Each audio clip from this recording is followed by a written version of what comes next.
sore Ibu sekalian. Mohon maaf, kayaknya latar belakang saya lagi kurang terlalu cantik, ya nggak apa-apa lah ya.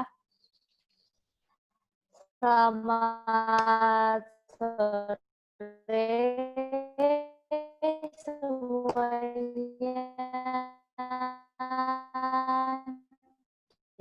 Ketemu lagi di topik ngobrol. Mohon maaf jika agak overload hari ini ya, Pak Ibu juga sekalian sepertinya sudah menunggu banget topik ini, yaitu tentang bagaimana caranya membuat introductions, mencari ide penelitian, membuat publikasi, tapi untuk hari ini fokusnya adalah mencari tentang introductions. Hari ini saya, Rahmadiati Gazadinda, atau biasa dipanggil Rara, akan menjadi moderator untuk ngopsik di hari Jumat sore ini dengan pembicara kita yaitu Pak Herdian. Pak Herdian ya udah ada belum ya? Udah ada ya. Wow, udah ada Pak Herdian. Halo Bapak. Halo Rara, Oke. makasih. Sebelumnya, sehat Pak? Hah? Sehat nggak? Oh iya, Sehat banget lah ya Pak ya. sama Rara. Kita Iya, udah makasih. Makasih Rara. Iya, udah bosan banget nih ya Pak ya di rumah aja. Jadi kita harus cari ilmu terus-terusan tiap hari biar nggak ada bosan-bosannya nih ya Oke, Pak ya. makasih banyak Mbak Rara. Saya mengenalkan Pak Herdian sebentar. Pembicara kita hari ini Bapak Herdian Maulana. Udah doktor ya Pak ya? Alhamdulillah. Udah selesai beliau sekolahnya beberapa tahun terakhir ini. Pak Herdian ini sedang sekolah PhD di Queensland University of Technology Aussie. Sekarang beliau sudah kembali ke kita, sudah kembali ke Fakultas Psikologi UNJ, Fakultas Pendidikan Psikologi UNJ. Dengan sebelumnya beliau adalah lulusan S1 Gunadarma Psikologi dan S2 Magister Psikologi Sains Sosial di Universitas Gadjah Mada Yogyakarta. Beliau sudah menjadi dosen di kampus kita tercinta sejak tahun 2009 dan langsung aja lah ya Pak ya. Kita masuk ke materi yang sudah ditunggu-tunggu. Kayak Pak Gume dari tadi, mana nih Pak Herdiannya mana nih? Gitu. Jadi kayak udah tahu banget mau langsung banyak denger cerita apa pengalaman Pak Herdian tentang membuat publikasi. Waktu dan tempat saya persilakan untuk Pak Herdian. Monggo Pak. Oke, terima kasih Mbak Rara. Bismillahirrahmanirrahim. Assalamualaikum warahmatullahi wabarakatuh. Selamat sore Bapak Ibu teman-teman sekalian. Suara saya jelas ya? Mohon izin tes. Oke, ya.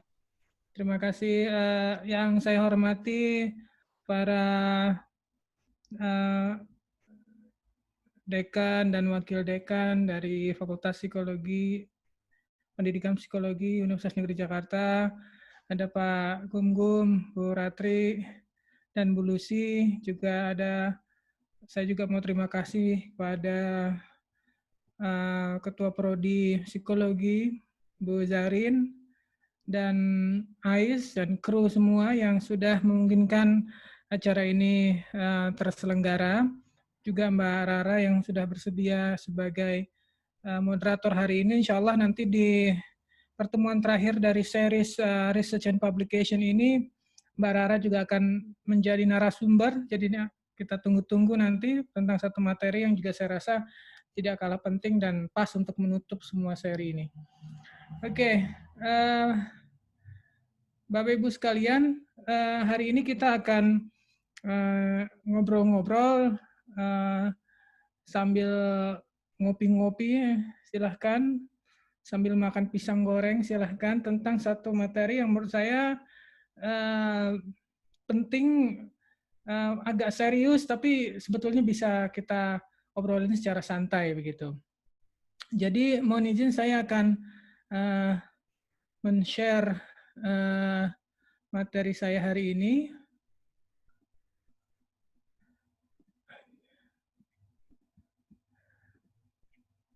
Oke, apakah semua bisa terlihat? Mbak Rara bisa ya dilihat materinya? Yes Pak, terlihat jelas kok Pak. Terlihat jelas ya, oke. Sebelumnya izinkan saya bahwa akan ada satu semacam kuesioner singkat yang akan saya bagikan untuk Bapak Ibu peserta webinar hari ini. Saya akan share melalui sebentar, saya akan share melalui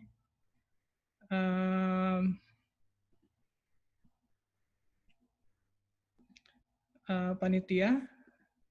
Saya akan, saya kasih ke, ya itu sudah disampaikan oleh Bu Lupi. Mohon izin, apakah teman-teman bisa mengakses? Silahkan diisi, ada survei singkat. Oke, boleh teman-teman Bapak Ibu sekalian dibuka nih, biasanya muncul notifikasi grup chat. Nah, di situ ada linknya dari Bu Lupi, www.menti.com, ada kodenya, jadi tinggal diklik aja, langsung connect. Ya.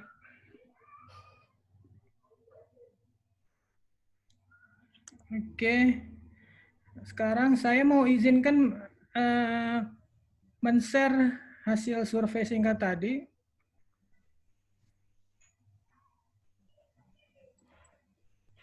Sudah terlihat Bapak Ibu?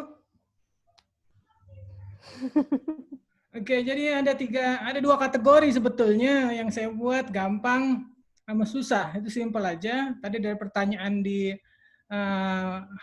slide pembuka saya, susah nggak sih buat pendahuluan gitu ya? Gampang susah. Tuh yang ada 9 outlier sebetulnya yang bilang susah banget sampai butuh 3 gelas kopi, mengurung diri kamar seharian just only for one paragraph gitu.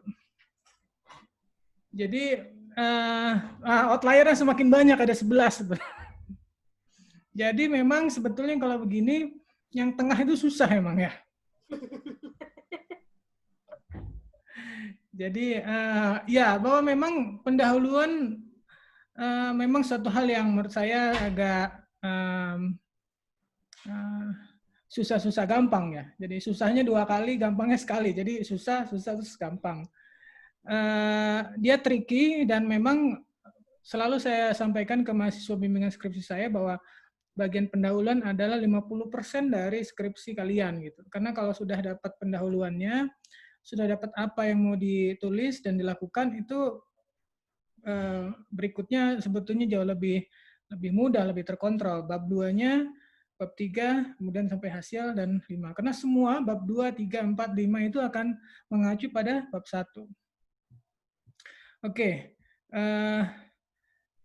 Ya, jadi gampang, susah, dan susah banget gitu ya. Nah, satu lagi sebetulnya ada pertanyaan berikutnya. Saya tidak tahu apakah juga tercover di sini.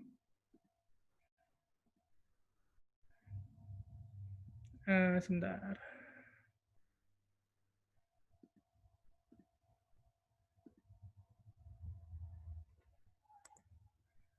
Nah, untuk yang satunya mungkin tidak nampak, nggak apa-apa. Saya langsung lanjut aja ke materi saya.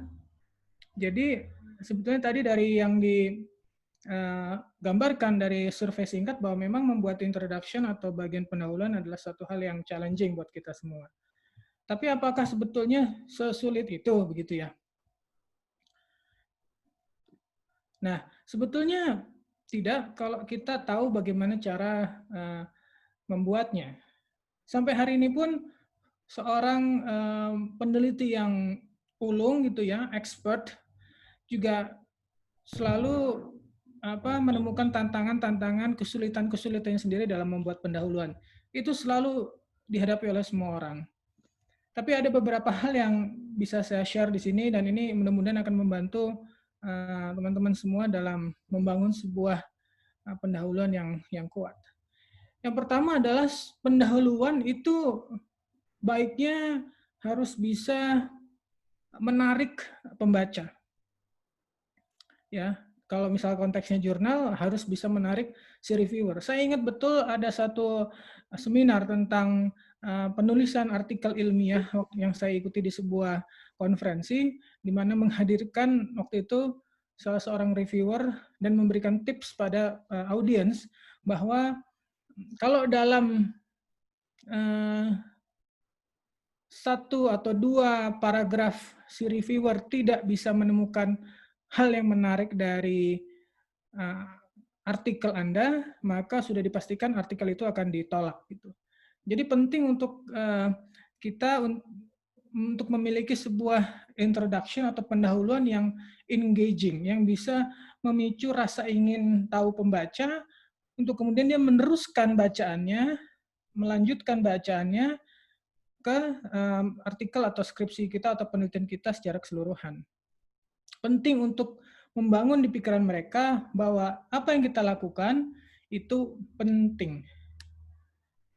Ya, build in their mind that your research is important. Nah, tipsnya bagaimana? Ada beberapa tips yang juga sempat saya lakukan. Yang pertama, menggunakan statistik dan angka-angka. Ini reviewer suka banget dengan ini. Nanti akan saya berikan beberapa contoh. Dan ini memberikan sebuah informasi yang menarik, Pak. Misalkan dalam 10 tahun terakhir angka kriminalitas meningkat lebih dari 200%. Itu adalah kata-kata statistik, itu adalah penjelasan statistik, angka yang memicu sebetulnya keingintahuan orang lebih lanjut. Terus kenapa dengan angka tersebut?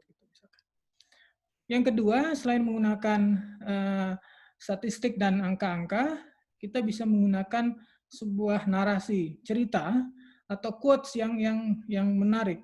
Ini sangat berguna ketika kita melakukan penelitian kualitatif misalkan, karena tadi di awal saya sampaikan kita harus membangun persepsi si pembaca bahwa cerita atau penelitian yang akan kita buat itu menarik buat mereka. Nah, yang ketiga selain menggunakan dua tadi di atas adalah dengan mengajukan sebuah pertanyaan. Karena ini pertanyaan yang menarik itu akan semacam merangsang si pembaca untuk berpikir. Benar ya ketika ditanyakan hal demikian gitu. Jadi provoke readers to think. Ketika dia berpikir, artinya dia sudah mulai menyimak. Artinya seperti kita memancing, ini kailnya. Kita harus bikin kail yang menarik buat ikan sehingga kailnya dimakan atau umpannya itu dimakan. Karena kalau enggak ya orang tidak akan mau untuk membaca lebih lanjut. Nah, dalam konteks skripsi, dari pengalaman saya membimbing skripsi, mungkin teman-teman mahasiswa punya penelitian yang menarik. Tapi ketika tidak bisa disampaikan dalam bentuk pendahuluan yang informatif, yang memancing minat dosen pembimbing untuk membaca atau dosen penguji untuk membaca lebih lanjut, ini malah jadi masalah. Karena banyak dari dosen mungkin waktunya tidak banyak untuk membaca secara keseluruhan bab pendahuluan gitu. Tapi dengan memberikan pendahuluan yang kuat, yang menarik, itu akan membuat mereka untuk menikmati bacaan skripsi Anda atau bab 1 Anda. Yang kedua tadi introduction-nya harus menarik, itu dibangun di paragraf-paragraf awal, bahkan di 1, 2, 3 kalimat awal dalam paragraf pertama. Yang kedua, gunakan authoritative sources, artinya ketika kita memberikan sesuatu yang menarik, jangan lupa bahwa yang kita sedang tulis adalah artikel ilmiah, bukan novel cerita. Artinya apa? Sumber yang kita gunakan juga harus dapat dipertanggungjawabkan, artinya valid gitu. Banyak teman-teman mahasiswa mengutip dari berita, dari situs, itu tidak masalah, tapi harus diperhatikan jangan semua informasi itu kemudian diambil dari situs tanpa ada informasi yang dapat dicek kevalidannya. Misalkan berdasarkan pengalaman peneliti. Nah, pengalaman apa ini kan nggak jelas. Apakah pengalaman sehari-hari? Karena sebuah penelitian syaratnya adalah dia harus berbasis informasi yang empirik, yang bisa dicek kebenarannya. Nah, yang ketiga yaitu pastikan alur cerita di bab 1 itu mudah untuk kita pahami, mudah untuk diikuti. Flow atau alurnya itu berjalan dengan lancar. Artinya ketika orang membaca tidak ada lompatan-lompatan ide yang sehingga orang seolah-olah ketika sedang membaca sesuatu tiba-tiba kenapa dia membahas yang lain, misalnya seperti itu. Nanti di akhir presentasi akan saya sampaikan beberapa tipsnya. Nah, hal ketiga ini memang tidak mudah untuk dilakukan. Tapi ini penting untuk diperhatikan untuk memastikan kita tidak melakukan yang namanya repetition atau pengulangan ide. Ini banyak ditemui pada skripsi mahasiswa ataupun artikel-artikel jurnal yang pernah saya review. Kita sudah sampaikan fakta tersebut, tapi kemudian itu terulang lagi di paragraf berikutnya atau di paragraf setelahnya. Nah, untuk memastikan bahwa cerita di bab 1 itu atau di pendahuluan itu mengalur secara logis, harus dipastikan tidak adanya repetition. Karena kalau ada banyak repetition, maka akan muncul yang namanya ketidakjelasan informasi atau redundancy. Itu kalau bahasanya Pak Gume itu sering pakai redundant. Nah, itu yang kita ingin hindari di bab 1. Pengalaman saya pribadi, bahkan beberapa waktu yang lalu saya baru submit ke sebuah jurnal, salah satu masukan paling sering disampaikan reviewer adalah ini. Saya dianggap misalkan sering kali melakukan repetition, pengulangan informasi yang sudah disampaikan di atas, kemudian diulang lagi di bawah. Nah, ini yang perlu dihindari. Ya, jadi ini yang ketiga. Yang keempat adalah, ini juga penting, be clear with your position. Ini terutama berguna sekali untuk nanti membuat hipotesis. Sebuah penelitian ilmiah pada dasarnya kan melakukan dukungan atau penolakan terhadap sebuah diskusi teoritik yang ada di sebuah kajian ilmu pengetahuan. Misalkan contoh pengalaman riset saya tentang well-being atau kebahagiaan. Saya harus menjelaskan dalam alur cerita saya bahwa posisi saya melihat kebahagiaan sebagai sesuatu yang seperti apa, misalkan seperti itu.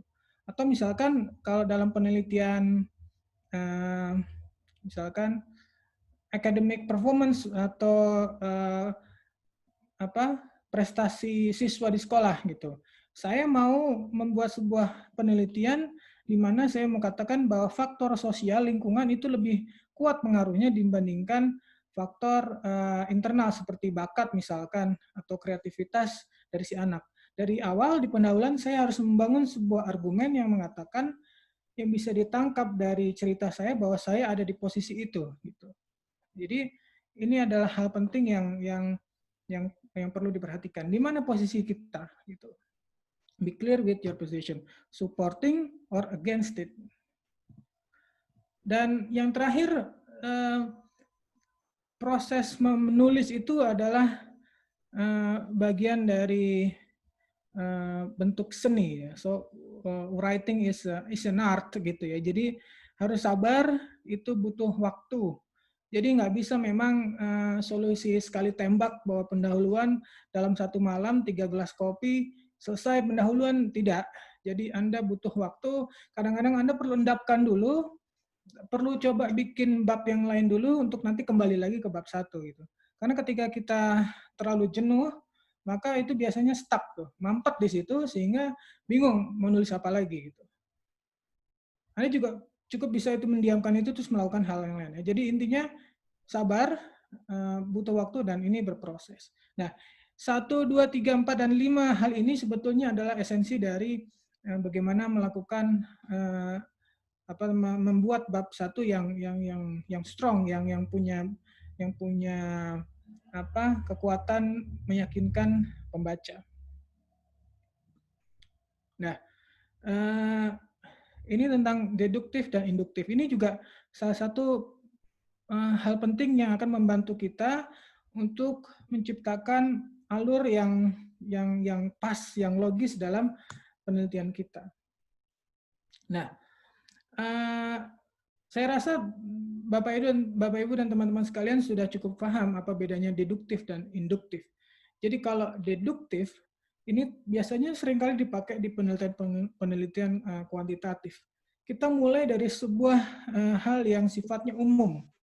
Makanya biasanya kalau dalam penelitian kalau dalam penelitian kuantitatif, biasanya kita menggambarkan sesuatu yang umum, fakta-fakta statistik, fenomena-fenomena sosial di lapangan, sampai kemudian kita mengerucut pada dependent variabel kita.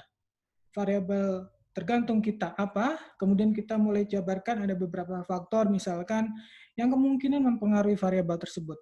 Kemudian kita fokus pada satu faktor tersebut, sehingga kita mengerucut di akhir hipotesisnya bahwa faktor tersebut sebagai independen kemungkinan akan mempengaruhi dependent variabel kita. Ya, deduktif itu. Sifatnya cenderung objektif, menekankan pada prinsip-prinsip kausalitas sebab akibat, dan memang tipe pertanyaan penelitiannya memang pre-specified, artinya memang kita sudah tentukan dari awal.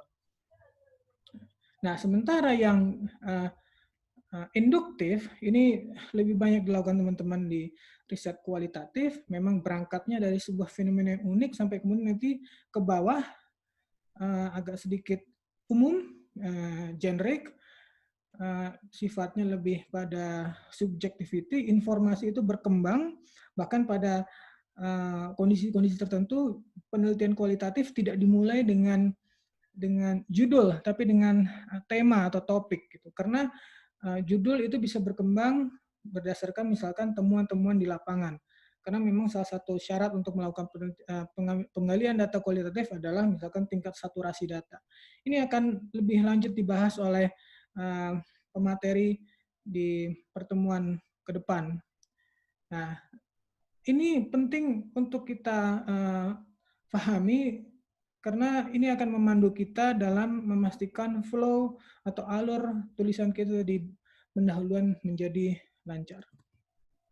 Nah, di akhir bab 1 pada umumnya kita membuat hipotesis. Hipotesis adalah jawaban sementara yang kita buat dari paparan masalah fenomena yang kita sampaikan di awal bab 1.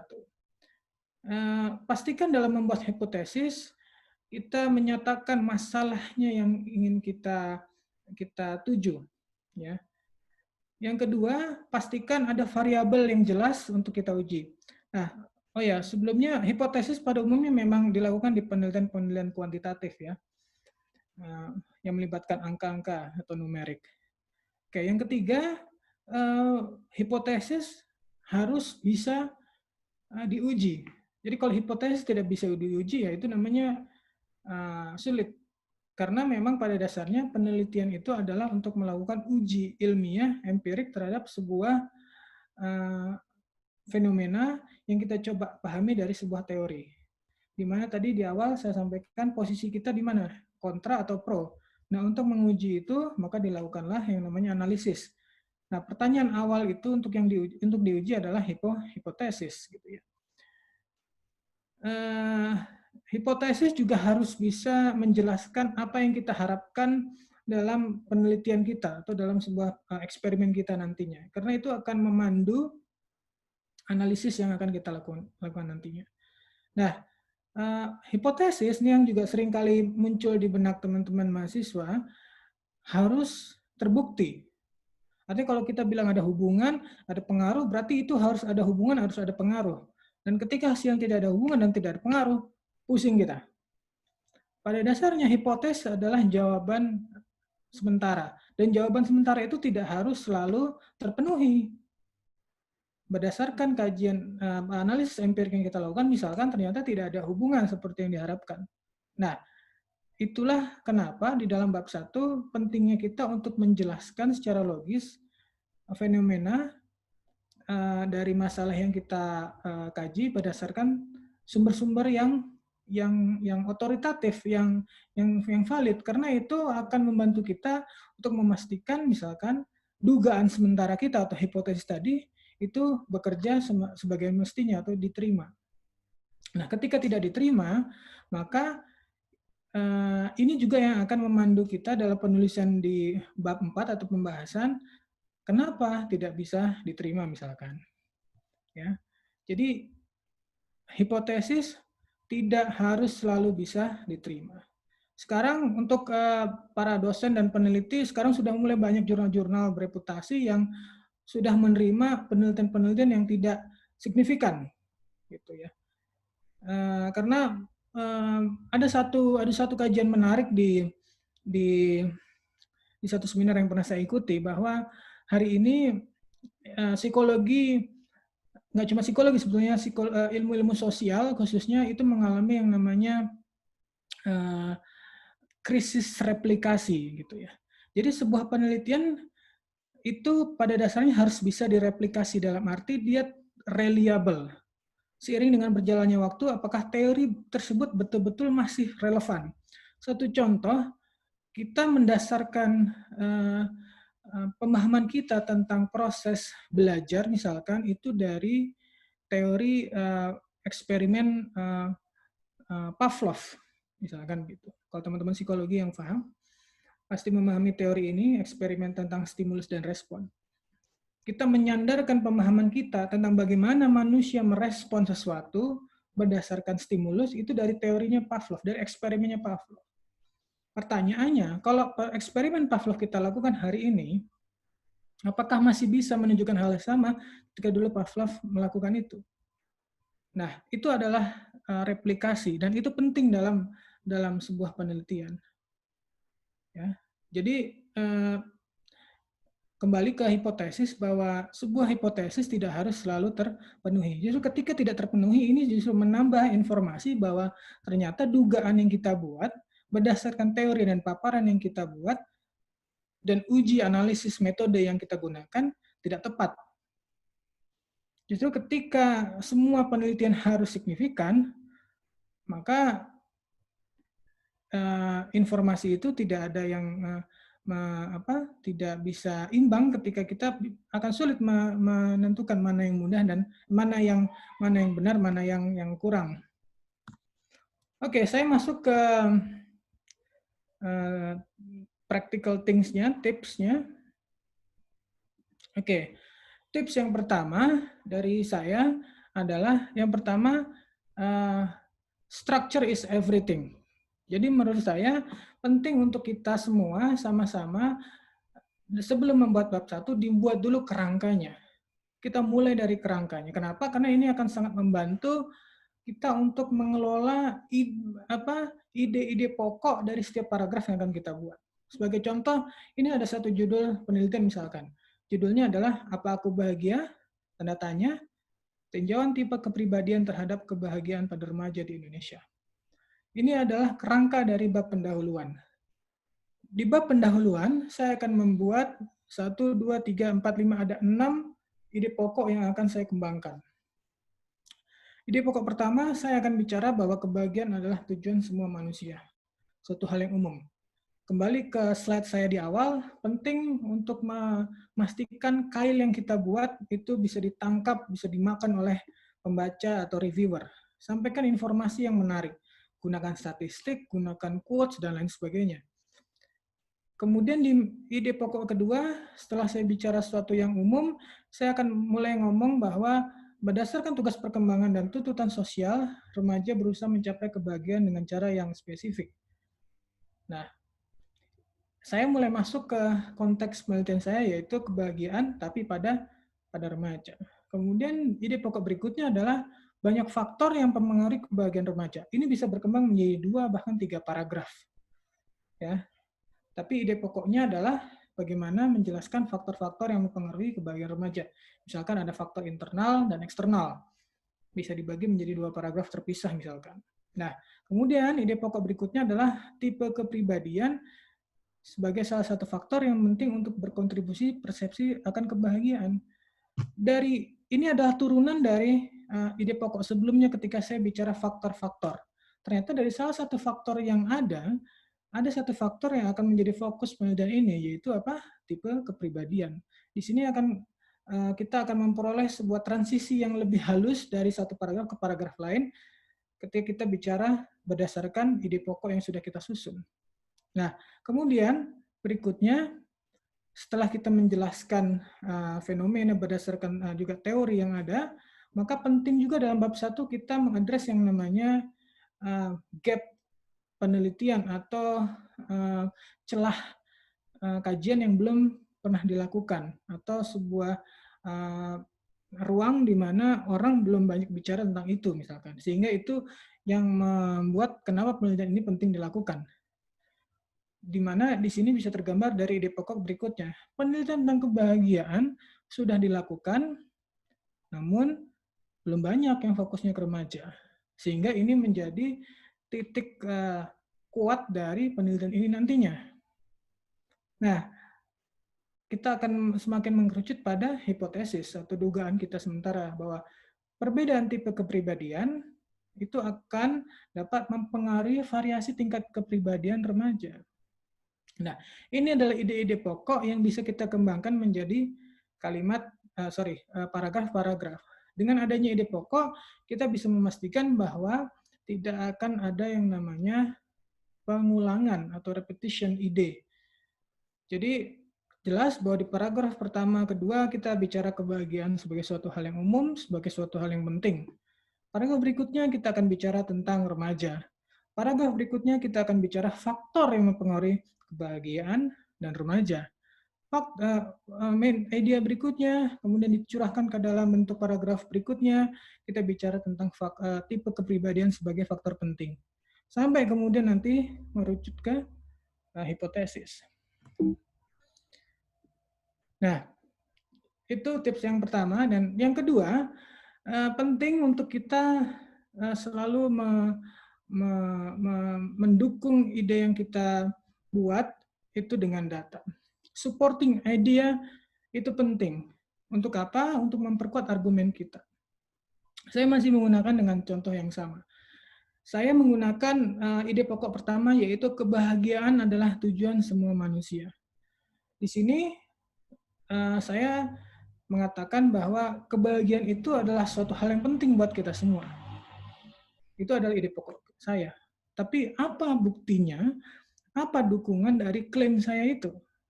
Klaim saya bahwa kebahagiaan adalah tujuan semua manusia atau kebahagiaan adalah suatu hal penting, saya tunjukkan dengan bahwa ternyata sejak tahun 2013 PBB, which is sebuah organisasi besar dunia, itu rutin loh melakukan survei terhadap indeks kebahagiaan orang di seluruh dunia. Nggak cuma dilakukan, ternyata hasil survei ini dipakai sebagai salah satu rujukan dalam mengukur kualitas pembangunan manusia. Itu adalah sebuah kail tadi, berupa angka-angka atau statistik ya. Kemudian saya juga bisa pakai misalkan hasil riset sebelumnya. Saya bilang misalkan di sini Dinner tahun 2009 bilang bahwa happiness atau kebahagiaan itu punya korelasi dengan tingkat kesehatan mental dan pencapaian akademis. Di mana saya mau menggarisbawahi bahwa konsep ini itu sangat berpengaruh dengan hal-hal penting yang kita miliki sebagai manusia misalkan. Nah, ini tujuannya untuk memastikan argumen yang kita bangun dalam satu paragraf itu solid atau kuat. Ya, seringkali saya banyak menemukan pendahuluan ditulis ada ide pokoknya, tapi tidak ada penguatnya, tidak ada supportingnya, sehingga terkesan kosong, sehingga sangat lemah dan tidak membuat orang kemudian menjadi tertarik untuk membaca lebih lanjut. Dan yang jelas pasti akan menjadi catatan penting untuk reviewer ya. Nah, tadi ini sudah saya sampaikan adanya research gap. Celah penelitian adalah sebuah hal yang belum dilakukan atau belum dipelajari di sebuah area of research. Itu bisa bukan hanya penelitian yang belum pernah dilakukan sebelumnya, tapi bisa dari aspek metodenya. Kuantitatif, kualitatif, atau selain metode, sampelnya. Mungkin ini sudah dilakukan, teorinya sudah ada, metodenya sudah komplit dilakukan kuanti dan kuali, tapi sampelnya selama ini belum dilakukan pada sampel remaja, atau sampelnya belum dilakukan pada sampel masyarakat Indonesia. Nah, tapi tetap harus mengacu ke tips yang kedua, harus kita support klaim kita dengan argumen. Kenapa kemudian misalnya kita menggunakan argumen belum pernah dilakukan di Jakarta misalkan. Kenapa kita mengatakan dilakukan di Jakarta akan misalkan berbeda ketika itu dilakukan di Amerika atau di Jepang? Apa bedanya? Nah, itu harus ada argumen yang menjelaskan atau mendukung klaim kita. Kembali saya menggunakan contoh, Misalkan, penelitian tentang kebahagiaan sudah banyak dilakukan, namun belum banyak berfokus pada remaja. Penelitian oleh Smith 2017 menunjukkan bahwa fokus studi kebahagiaan lebih banyak di negara-negara barat. Hal senada disampaikan oleh Gumlar 2010 yang merekomendasikan untuk mengeksplorasi lebih lanjut faktor personal yang mempengaruhi kebahagiaan remaja yang tinggal dengan latar belakang budaya kolektivistik. Artinya bahwa selama ini riset lebih banyak di barat dan belum banyak pada remaja, sehingga ini menjadi argumen yang lebih kuat dan membuat paragraf pendahuluan kita menjadi lebih solid, semakin kuat. Kenapa kita harus melakukan penelitian ini? Dan yang terakhir dari saya, take a nap and ask for help. Writing lagi-lagi adalah ongoing process. Take your time. Jangan ragu untuk memulai draft. Ya, dibuat aja dulu, misalkan bab 1, buat poin-poin. Kalau saya biasanya selalu memulai dengan poin-poin. Ask your friends to read out your work. Jangan ragu untuk minta teman untuk baca. Apalagi kalau misalkan Anda nggak dapat respon segera dari dosen pembimbing Anda, sebetulnya ketika Anda tidak segera direspon, sebetulnya dosen pembimbing Anda sedang membaca skripsi teman Anda gitu. Jadi belum ada waktu untuk membaca skripsi Anda. Dan teman Anda yang lain itu juga lagi dibaca sebetulnya. Jadi itu alasan aja sebetulnya. Tapi yang jelas bahwa penting untuk Anda untuk cari bantuan. Nah, ada satu situs menarik yang bisa saya berikan kepada teman-teman sekalian di sini, namanya Freshbank dari Manchester. Situsnya saya akan tunjukkan. Sebentar. Oke.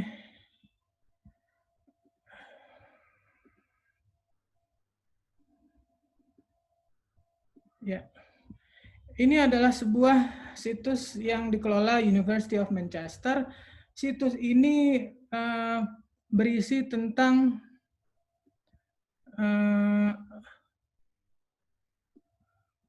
kalimat-kalimat, potongan-potongan kalimat yang bisa kita gunakan untuk menyusun penelitian artikel kita. Misalkan ini, kita mau ngomong tentang establishing the importance of the topic for the world or society. Gimana cara memulai sebuah paragraf, sebuah kalimat yang mau menekankan bahwa penelitian yang kita lakukan itu penting loh. Ini contohnya.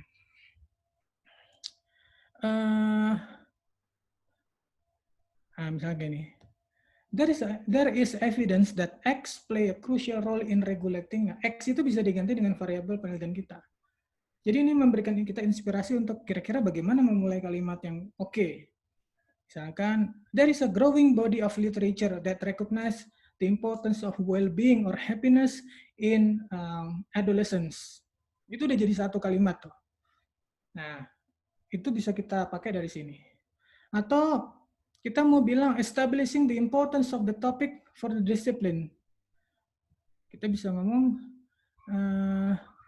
X is at the heart of our understanding of personality is the heart of our understanding of well-being, let's say, gitu. Ya, memang ini situs ini khusus untuk tulisan dalam bahasa Inggris. Saya belum menemukan untuk yang bahasa Indonesia, tapi suatu saat mungkin bisa dibuat. Terus ini juga menarik, identifying a controversy within the field of study. A much debated question is whether well-being is similarly perceived by Western and non-Western misalkan. Nah, ini nggak cuma bab 1, jadi ini bisa ada referring to source, describing methods untuk bab 3, reporting result, discussion finding, ya kan? Nah, ini bisa dicek teman-teman. Reporting themes, another report that was, ini juga misalkan general language functionnya, kita mau being cautious, critical, mau defining terms, ini bisa semua dari sini. Ya, jadi saya rasa itu yang bisa saya sampaikan hari ini. Kalau kira-kira mau dikompres semuanya, ya intinya sebetulnya bab 1 itu asalkan kita mau sabar untuk berproses pelan-pelan dan memperhatikan beberapa hal-hal tadi, penting untuk misalkan punya pengantar yang eye catching, yang readers bisa catching, ya kan, kail yang pas, umpan yang pas, kemudian di backup dengan data yang valid, kemudian harus ada argumen pendukung dari main idea tadi, hipotesisnya oke, maka saya rasa itu akan jadi sebuah bab satu yang solid. Demikian, terima kasih atas perhatiannya. Kita lanjutkan ke sesi tanya jawab. Saya kembalikan ke Mbak Rara. Terima kasih Mbak Rara dan teman-teman. Oke, terima kasih Bapak. Ini kayaknya Pak Herdian gak cuma ngomong sama mahasiswa, tapi juga mengingatkan kepada kita para dosen gitu ya. Sekalian merefresh, sekalian memotivasi lagi gimana memulai segalanya. Boleh teman-teman, ini kayaknya yang gabung ke kegiatan kita nggak cuma yang lagi skripsian ya, tapi juga ada yang semester 6 Pak, kebetulan ada yang lagi mata kuliah TPS, juga ada yang sini, dan bahkan mungkin yang semester lebih muda lagi juga ikutan gabung. Kalau ada yang sedang terpikir mau membuat ide penelitian atau sedang ya yang gabung deskripsi juga boleh, bab satunya belum selesai, atau bahkan Bapak Ibu jika ada yang ingin ditanyakan, monggo Bapak Ibu dan teman-teman. Saya cek dulu, boleh loh kalau mau di chat aja, nanti saya coba bacakan. Terus kita tunggu ya Bapak ya, siapa tahu nih ada yang mau bertanya. Paling sambil menunggu teman-teman bertanya nih Pak, saya cuma kepikir gini, seringkali kalau dari pengalaman saya ngelihat skripsi mahasiswa, theoretically mereka ngerti loh Pak tentang bagaimana caranya memunculkan gap itu. Tapi pada saat praktik di lapangannya, nyari gap itu kok kesannya susah sekali, Pak. Susah sekali. Sesimpel kayak, oke, belum pernah dilakukan di Jakarta penelitian terdahulunya. Tapi udah cuman kayak gitu doang, Pak, alasannya. Itu yang kalau saya pas di sidang jadi ditanya, lah emang kenapa kalau belum pernah dilakukan di Jakarta? Nah, itu sebenarnya gap itu tuh harus ditampilkannya sejauh apa ya, Pak ya? Oke, ya terima kasih Mbak Rara. Sambil nunggu teman-teman yang lain, saya pikir memang betul bahwa teorinya seperti itu, tapi dalam aplikasi memang tidak segampang itu ya. Saya bahkan mungkin juga untuk bikin gap yang memang solid, yang kuat, memang belum tentu mudah. Tapi kuncinya adalah satu, bahwa kita harus berangkat dari yang namanya signifikasi dari penelitian itu. Jadi ketika kita memikirkan gap, kira-kira hasil penelitian ini atau masalah yang akan kita buat, apa sih urgensinya, signifikasinya apa? Dan tadi saya sudah sampaikan ada 3 hal, secara teoretik, secara metodologi, dan sampel. Jadi nggak cuma sampel, tapi selama ini memang kebanyakan kita di sampel. Kan belum dilakukan di Jakarta, belum dilakukan di Depok misalkan, belum dilakukan di Pasar Minggu. So kenapa kalau bedanya dikerjakan di Pasar Minggu sama di Rawamangun, bedanya apa kan begitu? Jadi harus bisa lihat dari 3 hal itu, kemungkinan metode. Misalkan selama ini lebih banyak kuantitatif. Nah, sekarang kita mau buat kualitatif nih. Apa? Nah, berarti harus dikasih cue-nya di bab 1 bahwa kita juga akan bicara pendekatan yang akan kita lakukan adalah kualitatif. Dan apa kelebihannya? Dan itu harus diadres di ini bab 1. Dan atau secara teori. Ya memang kuncinya kalau teori mah nggak ada lain ya. Harus banyak baca. Itu udah PR banget ya Pak ya. Iya, jadi pas banget nih tadi memang juga ada mahasiswa yang tanya. Jadi sebenarnya gap research itu benar ya, cuman ada yang penting terkait dengan sampel, metode. Ada hal lain nggak sih Pak selain sampel, metode, dan tadi satu lagi teori ya Pak ya? Tapi memang rata-rata cuma sekaitan itu ya Pak ya? Biasanya kalau di teman-teman klinis itu berangkat dari intervensi juga. Jadi gap pada aplikasi dari sebuah teori di intervensi yang mereka buat. Contohnya misalnya begini, saya nggak tahu teman-teman klinis apakah masih mengajarkan tes Rorschach atau Warteg misalkan. Pertanyaannya, dengan berjalannya waktu selama ini, sudah ada belum sih evaluasinya misalkan bahwa memang tes-tes tersebut masih relevan atau masih valid digunakan? Nah, itu adalah salah satu contoh untuk mengadres gap dari sisi intervensi. Itu biasanya dipakai oleh teman-teman klinis gitu. Jadi selain metode, teori, kemudian sampel juga bagaimana aplikasi dalam intervensi. Ada nggak gap-nya gitu? Iya, berarti memang di luar kalau yang klinis memang paling biasanya tuh melihat dari sisi sampel, metode, dan mungkin ditunjukkan kali ya Pak ya, kalau seandainya belum pernah dilakukan di Depok nih, terus kekhasan di Depoknya apa Betul, yang kalau mungkin bisa Betul. menjadi faktor. Harus kemudian setelah kita membuat argumen itu, tentu harus ada backup dari argumen itu. Kenapa alasannya bahwa penelitian di Depok akan berbeda ketika penelitian itu dilakukan di Depok dengan penelitian di Romangun misalkan. Oke, sip Pak. Boleh nanya nggak? Boleh Ibu. Silakan, Monggo Bu. Bu. Nah, oke. Ini berdasarkan pengalaman ya, pengalaman membimbing anak-anak, baik skripsi maupun tesis.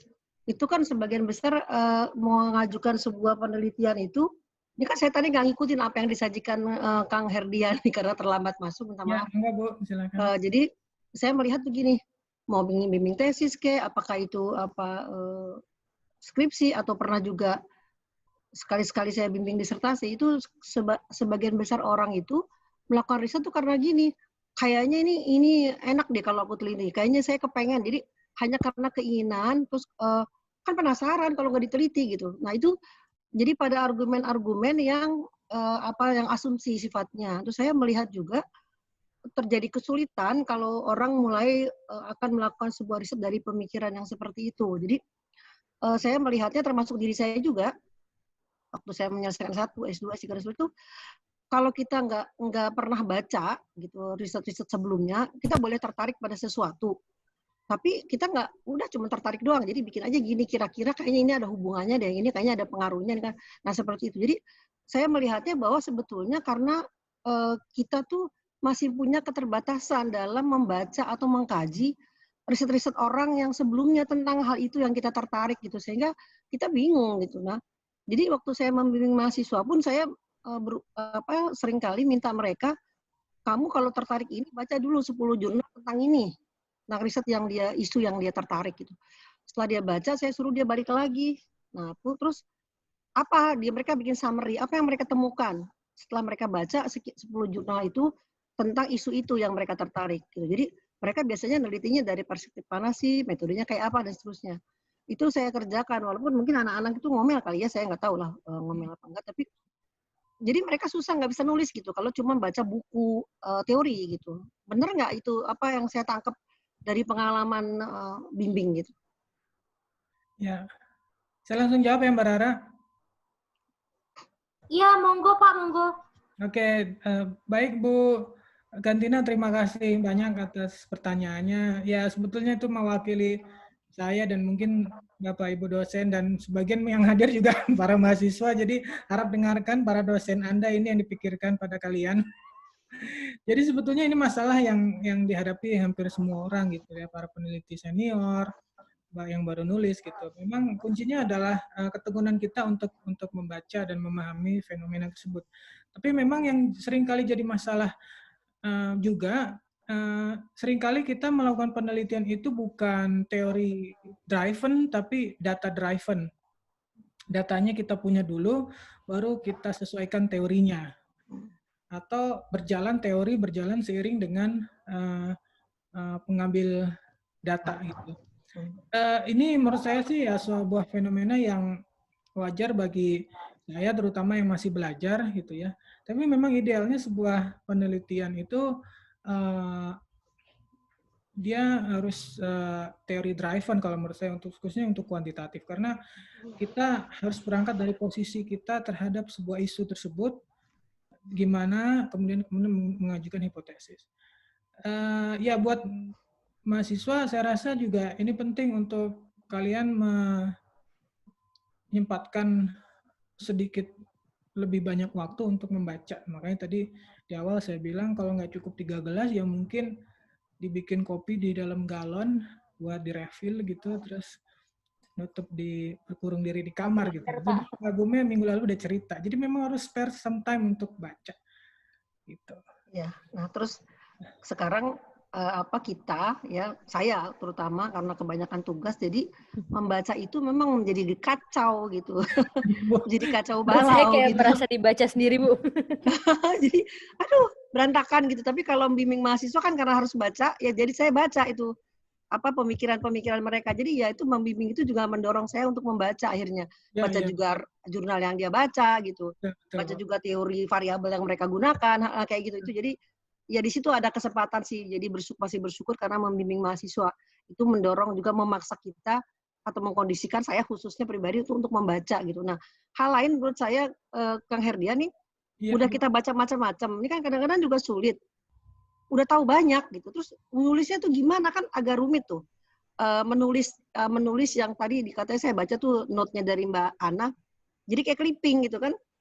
Ada nggak kayak clipping, karena mindahin hasil bacaan, hasil penelitian, mungkin dari teori, di clipping. Nah itu kan sulit, nggak gampang, artinya menuangkan pemikiran secara mengalir gitu, logis ya, berdasarkan bukti empirik dan teoretik itu secara urut gitu, continuous gitu. Nah itu nggak mudah jadi gitu. Nah itu juga saya tetap merasakan itu kalau mau menulis gitu. Iya Bu. Sama Bu, saya merasakan hal yang serupa. Jadi itu ada tipsnya nggak gitu, biar mahasiswa juga bisa tahu gimana tahapannya untuk menuliskan dari apa dulu gitu idenya. Ya Bu Gantina. Iya, tadi seperti sudah saya sampaikan Bu di awal, jadi memang berangkatnya memang satu harus dari, kalau pendahuluan kan memang isinya adalah untuk membuat latar belakang kenapa kita melakukan penelitian tersebut. Gitu. Maka memang biasanya kita mulai pendahuluan dari suatu hal yang bisa memancing pembaca atau reviewer atau kita sendiri bahkan penelitian ini kemudian menjadi penting. Dan ini memang harus berangkat dari seperti yang Mbak Ana bilang di chat, berangkat dari pemikiran orisinil kita. Pengamatan orisinil atau observasi orisinal yang kita lakukan terhadap fenomena sekitar kita. Dan itu informasinya bisa didapat dari mana-mana, termasuk tadi yang Ratri bilang apakah bisa dari web, blog, Wikipedia, bisa saja. Tapi yang paling penting adalah dari semua fenomena itu tidak semua kemudian menjadi layak untuk diteliti, atau mungkin itu menjadi layak ketika kita bisa melakukan verifikasi apakah betul fenomena ini penting, berarti itu terjadi secara luas atau berkaitan dengan bidang kita. Dan kemudian harus ada verifikasi fakta dari fenomena yang kita amati. Misalkan begini, salah satu mahasiswa saya misalkan mau meneliti tentang kenakalan remaja. Itu sebuah fenomena yang umum. Tapi ketika misalkan tidak bisa disampaikan dengan fakta yang tepat, misalkan dia hanya bilang berdasarkan pengamatan peneliti, kenakalan remaja semakin meningkat akhir-akhir ini. Nah, ini sebuah argumen yang sebetulnya benar, tapi kalau dalam konteks skripsi, karena sifatnya sistematis, dia harus ditunjang oleh fakta data yang ada di lapangan. Buktinya apa misalkan kalau memang meningkat, harus ada data misalkan. Yang kedua, setelah ada penjelasan itu harus kemudian dijelaskan posisi kita di mana dalam penelitian itu. Apakah kita pro atau mendukung atau menolak teori konsep yang sedang kita akan bahas misalkan. Kemudian di akhir kita jelaskan gap penelitian tadi. Apa yang kemudian ini menjadi penting untuk diteliti. Bisa berdasarkan 4 hal. Saya tambahkan yang satu tadi. Yang pertama tentang gap pada teorinya, gap pada metodenya, gap pada sampelnya, dan gap pada intervensi yang dilakukan kalau memang konteks penelitiannya klinis biasanya. Oh ya. Oke, ya terima kasih Kang Herdian. Silakan yang lain. Bapak ini beberapa ada yang tanya di chat dan ada yang ada yang private juga ke saya. Tapi ini overall kurang lebih sama. Jadi sebenarnya kalau kita udah teori driven, kita udah punya basic teorinya. Terus kan kalau dia pendahuluan kan biar lebih menjual, biar lebih menarik kan kita sering memaparkan fenomena. Nah kalau fenomena itu sebenarnya ada sumber tertentunya nggak sih Pak? Kayak boleh nggak sih kita dari blog Wikipedia, dari web, terus kayak apa harus dengan mengacu harus dari jurnal saja kah, atau boleh mix dari buku dan data statistik dari surat kabar? Soalnya apalagi sekarang nih ya Pak ya, banyak banget yang skripsinya ini kan tentang COVID, ini banyak banget yang sebenarnya kan belum banyak base-nya ya, belum banyak dasar akademiknya. Mengingat semua jurnal sedang membuka tentang COVID, jadi belum dalam proses publish.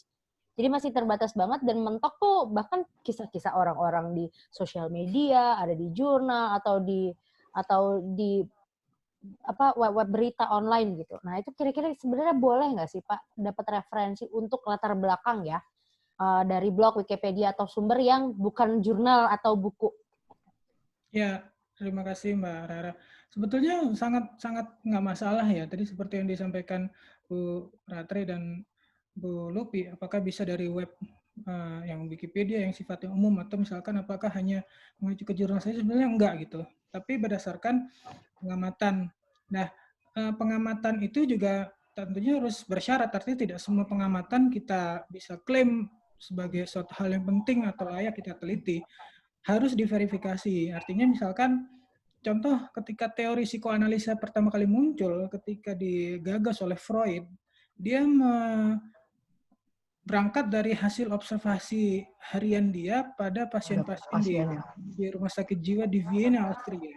Kemudian dia catat hari-hari sehingga dia bilang bahwa ternyata ada masalah di alam bawah sadar, misalnya unconsciousness. Nah, itu satu contoh sebetulnya bahwa penelitian, topik, dan lain sebagainya itu berangkat dari hasil observasi kita hari-hari yang kemudian diolah dalam pikiran kita berdasarkan keahlian dan pengalaman kita. Gitu. Jadi makanya kenapa misalkan teman-teman skripsi mahasiswa dibimbing oleh kita, karena kita sebagai dosen dianggap bisa atau layak untuk kemudian melakukan verifikasi terhadap validitas observasi mahasiswa tersebut, sehingga bisa kita katakan oke, topik ini penting atau bisa kita lanjutkan sebagai penelitian atau skripsi. Jadi intinya bisa dari mana saja, tidak perlu data statistik. Misalkan satu contoh pengalaman penelitian saya yang sedang saya lakukan untuk hibah fakultas, Bu Gantina izin. Jadi saya melakukan riset tentang persepsi risiko pada banjir gitu. Nah, saya menemukan gap-nya itu, latar belakang masalah itu justru dari laporan tim mitigasi banjir Bappenas itu sendiri. Jadi Bappenas itu membuat sebuah panduan mitigasi banjir, strategi-strategi penanggulangan banjir gitu. Tapi di hasil laporan itu dikatakan sendiri bahwa ada hal-hal yang belum mereka perhatikan. Misalkan salah satunya mereka lebih banyak berfokus pada hal yang sifatnya teknikal dan struktural, tapi belum melibatkan aspek-aspek sosial, misalkan partisipasi komunitas, masyarakat. Nah, ini jadi titik di mana bisa kita ambil sebagai latar belakang penelitian kita, sehingga kita mau bilang bahwa ini satu hal yang penting dan belum jadi fokus loh, bahkan oleh misalkan pembuat kebijakan itu sendiri. Jadi nggak harus dari jurnal, nggak harus data-data statistik, tapi bisa dari informasi-informasi naratif yang kita temukan di berbagai sumber. Kalau informasi naratif berarti kayak blog, Wikipedia itu boleh juga lah ya Pak ya? Ya, tapi tadi dengan kalau menurut saya pribadi harus diverifikasi gitu. Tapi sumbernya bisa dari mana saja. Oke, Bapak. Boleh, Bapak. Oh, sebentar, Pak. Udah banyak yang di bawah. Saya coba kalian cek dulu, Pak. Ini bagian pendahuluan. Ini dari Bu Arna, digabung nanti sama Bu Wulan juga tadi nanya. Jadi kalau di bagian pendahuluan kan pemikiran orisinal peneliti. Terus ya sejauh mana kita bisa, sejauh berapa sih proporsinya, sejauh mana sebaiknya kita sebagai peneliti itu mengutip dari referensi lain, tapi originalitas kita tuh tetap terlihat gitu loh, bahwa memang itu pemikiran keinginan kita, bukan alur pemikiran dari clipping-clippingnya dari temuan yang sebelumnya, kayak gitu, Pak. Ya, makasih Mbak Rara. Jadi merespon pernyataan Mbak Ana, saya setuju Mbak Ana bahwa pendahuluan adalah hasil pemikiran orisinal peneliti. Yang saya pahami dari kata pemikiran orisinal peneliti adalah hasil orisinal, otentik peneliti dalam merangkum berbagai informasi yang dia miliki. Gitu. Artinya bukan berarti tidak pernah ada, tapi informasi yang ada itu bisa dilihat dari sudut pandang lain, dari perspektif si peneliti, sehingga itu menghasilkan informasi yang bermakna untuk kemudian ditindaklanjuti sebagai penelitian. Gitu.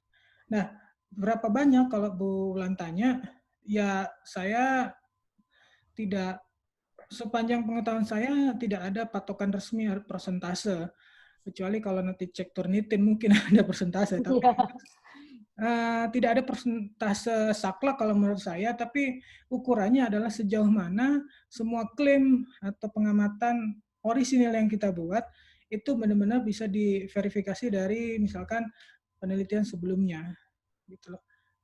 Jadi ya kalau sebaiknya mengutip pemikiran penelitian orang lain dibandingkan menulis pemikiran orisinal bagian, artinya begini,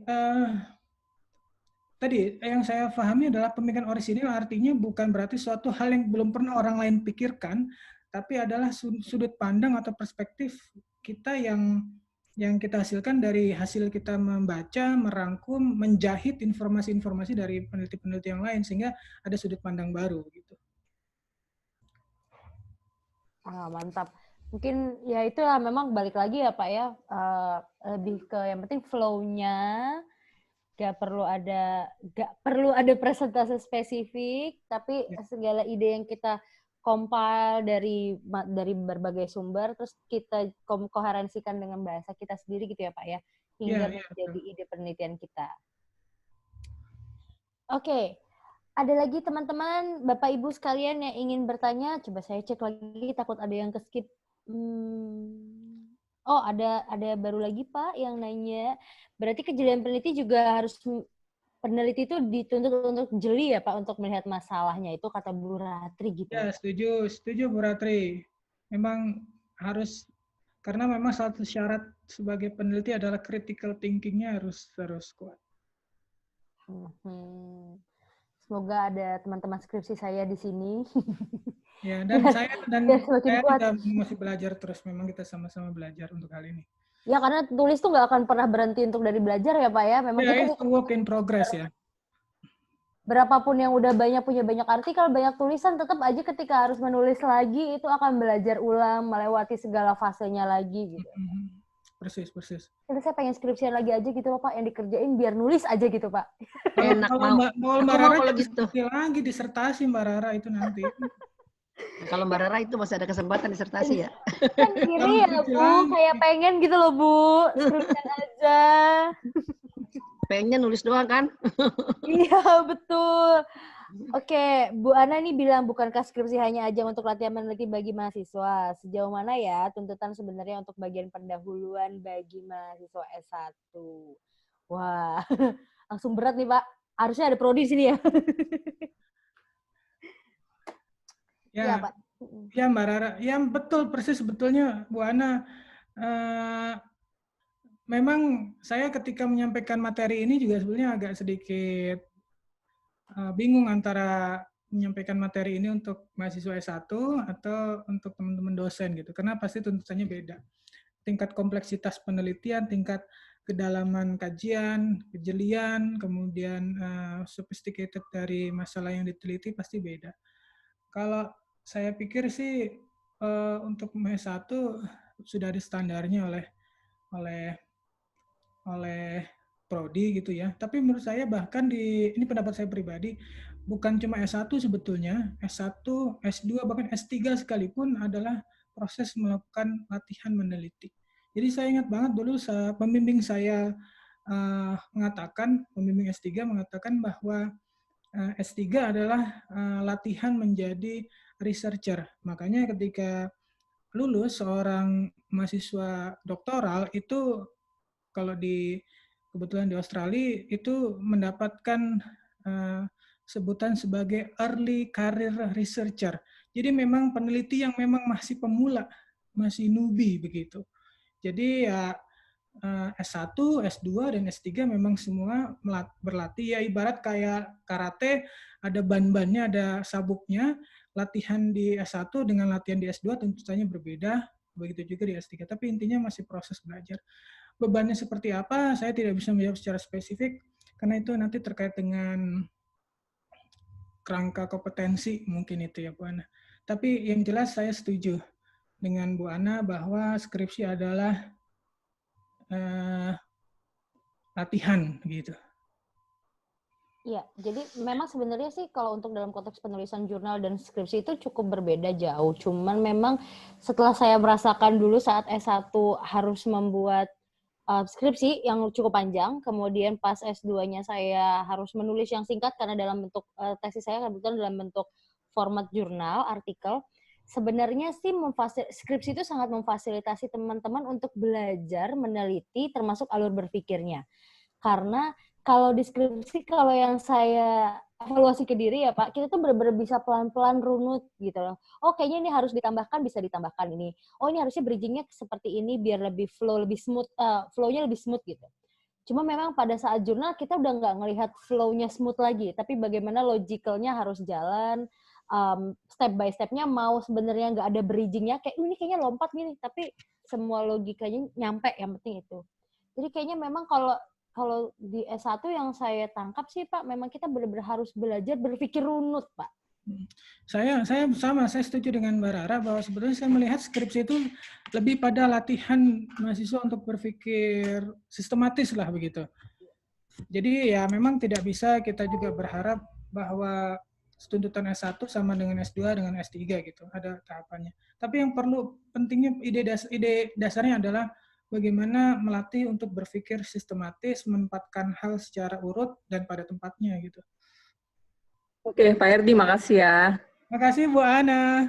Ya, sekedar berbagi aja nih, saya dapat info bahwa ada sebenarnya skripsi itu bisa diarahkan untuk serius kalau memang mahasiswanya mampu ya untuk mengikuti, Betul. sehingga bisa justru terbit di jurnal Q1, Q2 gitu loh. Dan saya pikir memang komitmen pembimbing sama mahasiswanya ya untuk dari awal tuh mau dibawa kemana, mau diseriusin apa enggak kan gitu ya. Betul. Saya pikir oke lah secara umum memang skripsi untuk penelitian, ajang latihan penelitian buat mahasiswa untuk secara umum. Tapi kalau ada mahasiswa yang memang outstanding, yang benar-benar bisa diajak berlari, saya pikir nggak menutup kemungkinan mereka bisa lebih dari level S3 justru. Betul, setuju saya. Setuju sekali. Jadi memang itu jadi refleksi buat dosen pembimbing untuk bisa mengenali potensi mahasiswa bimbingannya, saya rasa. Ya, betul, setuju saya. Memang bagian paling sulitnya ketika kita memulai dari membuat skripsi, kemudian mau ditransformasikan menjadi jurnal itu cukup PR ya Pak ya. Karena tiba-tiba berubahnya itu bisa berubah total. Yang alurnya bisa sangat smooth, kita harus motong-motong, dan motong-motong itu ternyata sesulit itu. Mengingat kita skripsi itu biasanya 20.000 kata, tiba-tiba jurnal diminta 2.000 sampai 5.000 kata. Terus kayak kerja keras. Iya, betul. Ya sih, idealnya kan kayak gitu deh, kayak Mbak Ana. Tapi kan di psikologi masalahnya satu dosen bimbing 20 mahasiswa. Jadi itu jadi payung besar tuh, payung besar penelitian. Bu, itu tenda, Bu. Jadi aku aja mau mayungin 6 aja aku kelenger gitu. Apalagi tuh 20 orang. Jadi ya agak nggak terlalu mudah ya untuk psikologi karena kita kebanyakan mahasiswanya. Skripsi gitu. Lagi yuk, Bu, yuk. Hah? Kita skripsi lagi aja, Bu. Hayu. Mbak Rara udah jangan skripsi lagi, Mbak Rara disertasi nanti. Iya, benar. Iya, Pak. Mungkin ya itu Mbak Rara. Terima kasih ya Pak Herdi. Terima kasih Bu Ana. Terima kasih Mbak Ana, semangat doktornya biar cepat selesai. Teman-teman mahasiswa beneran semoga belajarnya ini tuh ilmu hari ini nggak cuma untuk skripsi ya Pak ya. Jadi buat teman-teman yang nanti plannya mau lanjut sekolah lagi, terus ingin membangun karir di akademik, atau bahkan kalau mau di profesional pun ternyata tetap, jadi ceritanya akhir-akhir ini saya dapat cerita dari teman-teman saya yang kerjanya di BPJS, terus di Unilever, itu mereka bisa tetap bikin jurnal dan presentasi di conference. Jadi memang skill menulis ini bahkan saat sudah bekerja pun itu tetap bisa dimanfaatkan dan jadi nilai plus banget buat kita sebagai individu. Iya betul, Bu. Betul sekali. Oke, baik. Ada teman-teman lagi, Bapak Ibu yang ingin ditanyakan? Kebetulan kita udah lewat 10 menit dari jadwal. Kalau ada yang ingin ditanyakan, monggo, mumpung Pak Herdian nih yang jadi pembicara nih. Jos deh pokoknya. Jos. Oke. Kebetulan kayaknya udah nggak ada lagi Pak yang bertanya, pas juga udah lewat 10 menit. Siap. Oke, boleh Bapak mungkin ada pesan-pesan yang gimana ya? Ya pesan-pesan buat kita semua lah Pak terkait dengan materi hari ini. Pesan terakhir. Iya. Ya pertama saya mengucapkan banyak terima kasih buat Bapak Ibu teman-teman sekalian. Yang jelas saya kebetulan berbicara di sini bukan berarti saya lebih baik atau lebih paham. Ini semoga kegiatan hari ini bisa jadi bahan refleksi untuk kita semua, bahan pembelajaran untuk kita semua, bukan cuma untuk mahasiswa kita, tapi juga buat diri kita sendiri. Terima kasih Bu Gantina, Pak Gum-Gum, Bu Ratri, Bu Ana, Bu Wulan, Bu Lupi, Mbak Rara, semuanya pokoknya yang udah ikutan, dan para dosen, semua rekan-rekan mahasiswa bimbingan saya, udah tadi saya bilangin suruh datang, mudah-mudahan hadir. Insya Allah mudah-mudahan saya mendoakan kita semua sukses untuk semua yang kita ingin capai. Demikian Mbak Rara, wabillahi taufik wal hidayah, wassalamualaikum warahmatullahi wabarakatuh. Waalaikumsalam warahmatullahi wabarakatuh. Terima kasih Pak Herdian atas waktunya sudah berbagi ilmu. Terima kasih juga Bapak Ibu dan teman-teman sekalian yang sudah hadir. Semoga hari ini kita sama-sama bisa belajar ya, dan ini akan menginspirasi kita untuk menulis lebih semangat lagi menulisnya. Dan semoga setiap tahunnya kita dapat hasil dari apa yang sudah kita pelajarin ini. Jadi mudah-mudahan ya, semoga skripsi teman-teman segera selesai dan satu dosen ada satu artikel tiap tahun. Amin. Oke, baik. Sepertinya ada sesi foto ya. Boleh saya tanya dulu ke admin, apakah ada sesi foto, admin?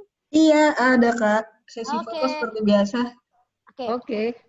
Saya tutup dulu. Terima kasih atas teman-teman. Kita langsung masuk ke sesi foto. Langsung saya oper ke admin. Silakan. Ya, terima kasih Kak Rara. Izin Bapak Ibu, teman-teman semua boleh dinyalakan videonya. Kita foto bersama sebentar ya. Kau tuh mukanya pada nggak kelihatan.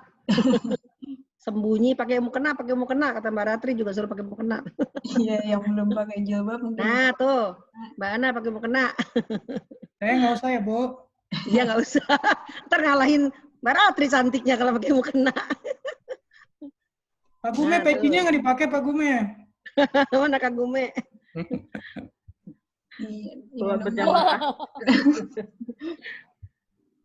Oke, udah pada nyala nih. Mana sih kok nggak kelihatan semua? Kalau di Ibu di handphone ya Bu ya? Enggak. Kalau di laptop tinggal di panah-panah itu Bu. Oh ini tanah panah? Yes, betul sekali. Oh keluar semua sih, tapi nggak semua. Iya. Oh iya, udah saya pencet. Monggo Mbak admin. Kita mulai ya. 1, 2, 3. Oke, tahan. Next dulu. 1, 2, 3. Sekali lagi. 1, 2, 3. Iya. Oke, terima kasih Bapak Ibu teman-teman semua. Oke, terima kasih teman-teman Bapak Ibu sekalian. Semoga hari ini belajar semua ya kita ya.